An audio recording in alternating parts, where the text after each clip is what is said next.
back, Pokemon trainers. Professor Chaz here, the lab coat's on back order, and it's time for this week's Pokemon Omega Ruby team building video. However, a little bit of a difference this week is it's not a team builder for the rotation battles, it's my team builder for the special online competition, the Kanto Classic. This is an interesting battle format in which only the first 149 Pokemon in the Pokedex can be used, so Generation 1 Pokemon excluding Mewtwo and Mew, and there are no held items in this format. So it's going to be interesting. I was trying to put the team together thinking, well, if this Pokemon had leftovers, we could, oh wait, I can't use leftovers, there's no held items. And, you know, if this Pokemon was to use Rest, a Chesto Berry could, oh wait, no Chesto Berries. So it's a really different kind of a team building thing. A lot more strategy and stuff has to go into it. I shouldn't say a lot more, but a lot different strategy has to go into it. And the format is going to be 6 versus 6, so an entire team of 6 Pokemon against the entire opposing team of 6 Pokemon.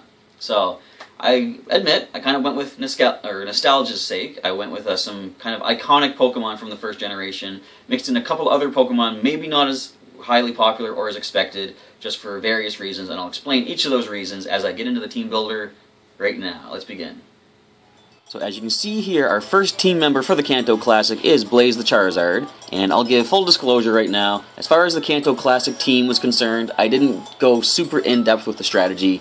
My main strategy is I'm going to use cool Pokemon from Gen 1, and Charizard definitely fits that bill. You'll see Blaze is a quirky Pokemon, so it's a neutral nature with no stat boost or no stat loss, and the natural ability is Blaze, much like his name implies, and of course there are no held items, so actually this team builder is going to be a little shorter than the other ones.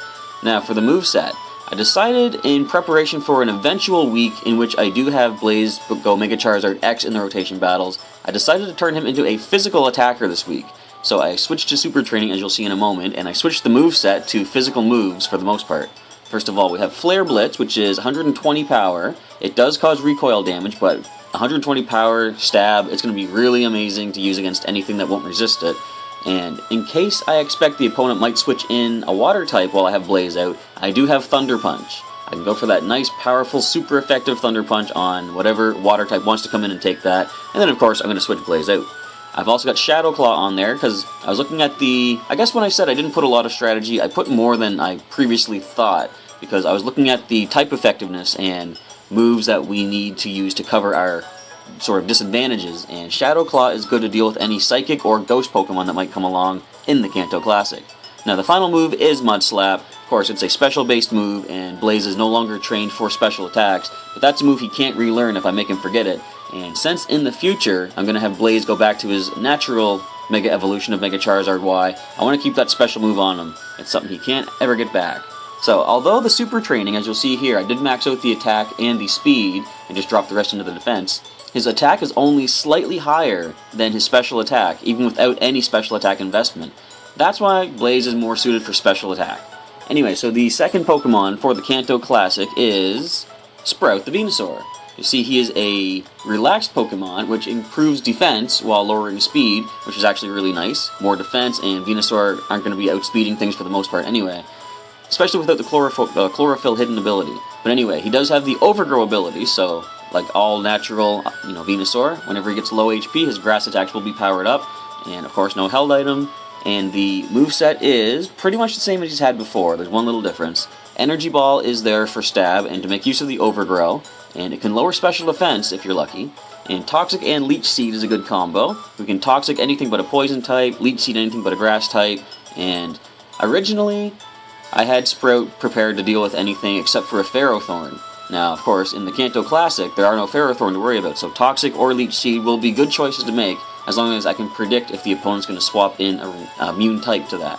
Now, the final move, we do have Light Screen. I figured I did have Light Screen on another Pokemon, but I replaced it because that other Pokemon isn't very defensive to begin with, whereas Sprout is trained for defense, so I can bring him in, possibly on a Water or Electric type, and if the opponent swaps out, while they're swapping out, I can put a Light Screen up to protect the team from special attacks by 50% for 5 turns. So for the Super Training, I did max out Sprout's defense to make use of that nature. I put a good amount into the special defense, and I also dropped some into the special attack just to make that Energy Ball hit a little bit harder.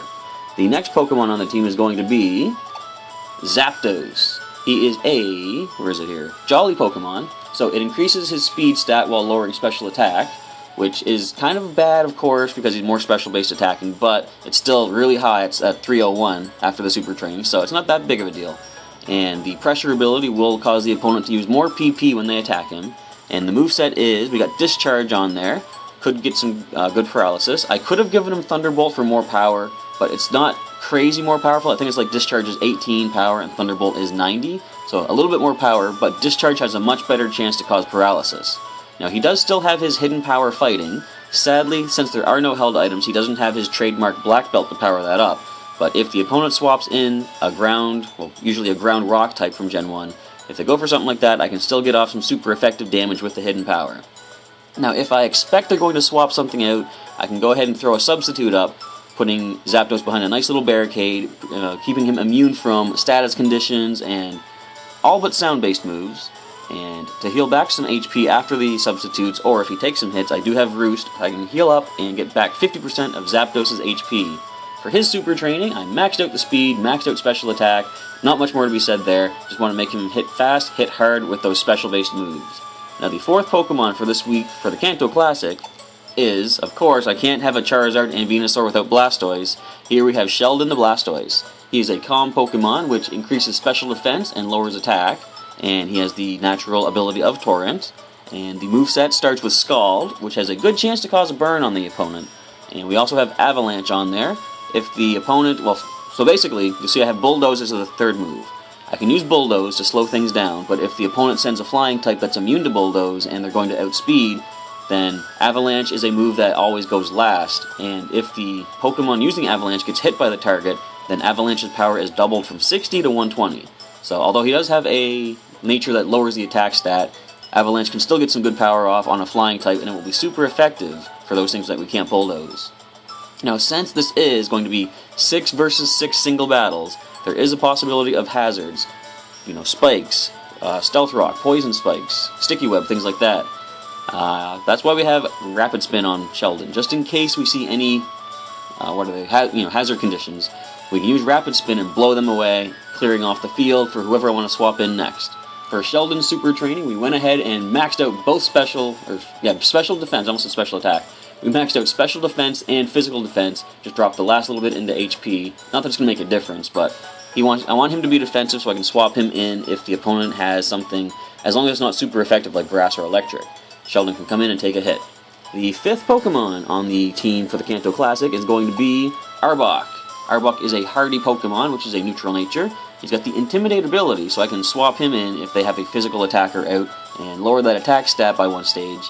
And the reason Arbok is on the team, I've heard buzz in the Pokemon community that Minimize Clefable could be a problem in this Kanto Classic. Fairy type, Minimize sharply raises evasiveness, and we want to be able to deal with that if and when Clefable comes along. So that is mainly why Arbok is on here. You see he has Poison Jab, which is a stab move, and super effective on that fairy type. And he also has Glare, which originally, I think in the first few generations was like 80-85% accurate, but I looked at it and it's actually 100% accurate nowadays. So Arbok is going to be able to, it's basically like Thunder Wave, but only certain Pokemon can learn it. Arbok is one of those Pokemon, so we can paralyze anything that comes on the field, getting some speed priority, and also getting that 1 out of 4 chance that they're not going to be able to hit us. And in case we do find some Clefable using that Minimize, we've got Haze on here. We're going to be able to eliminate all stat changes, unfortunately also eliminating the Intimidate, but if it's a special attacker we send Arbok in against, that's not going to make a difference. We're going to be able to get rid of any stat changes the opponent might try to set up, and in case they swap something out, like I can see me sending in Arbok, if they have Clefable, they might swap it out. On the turn they swap out, I can throw a substitute up, that way Arbok will be protected for a turn and get off a Haze, Glare, whatever I need to do. Arbok Super Training, we maxed out the speed stack because we want him to be as fast as we can.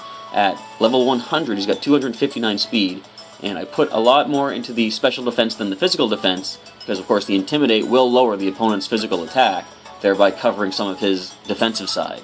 The final Pokemon for the Kanto Classic is going to be Machamp. Yes, the Pokken Tournament Champion, well, one of the possibles anyway.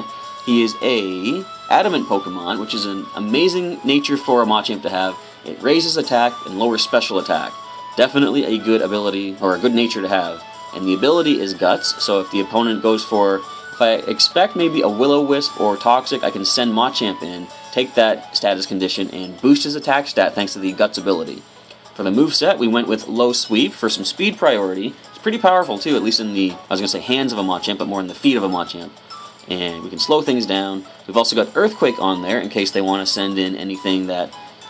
What would I have put Earthquake? I think just because I needed a ground move on the team this week. I don't think it's to cover any of Machamp's weaknesses, but we only have Mud Slap as far as our other ground attack goes. So Earthquake at 100 power from a super trained Machamp with Guts ability. Earthquake is going to hurt pretty bad as long as it can hit whatever we're going for. And he does have Ice Punch. If I expect they're going to swap in a flying type to deal with Machamp, we can go for that Ice Punch and get some good power off there. Now, Knock Off. Unfortunately, Knock Off will not be used to its fullest potential in the Kanto Classic because there are no held items, and Knock Off gains a power boost when you hit something with a held item. But we needed something to deal with any ghost types that the opponent might swap in on Machamp. And as far as dark attacks go, Knock Off is probably one of the better ones that Machamp can get. For his super training, you'll see we maxed out the attack stat, put the remainder into the defenses, getting them a little over 200 each at level 100, so it's not too bad. He's not super defensive. If I expect I'm going to be taking a hit, I'll probably swap in Sheldon the Blastoise instead, but Machamp himself can at least take 1 or 2 hits perhaps while getting off some good damage with that attack stat. There you have the team I've assembled for the Kanto Classic.